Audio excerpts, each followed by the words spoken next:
Nou, vandaag dus de vakdag gaat Wolvenga omstreken. Mooi weer erbij, mooi paardenweer dus. Mooie rubrieken gehad, mooie veulens, mooie kampioenen er ook in.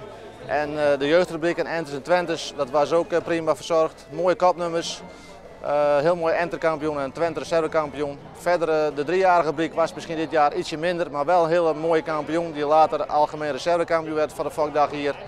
En verder natuurlijk de oudere merries, daarin werd Kaya Muscara kampioen. En dat was een hele mooie kampioen, een paard met heel veel rastypen en beweging en ook correct in de bouw.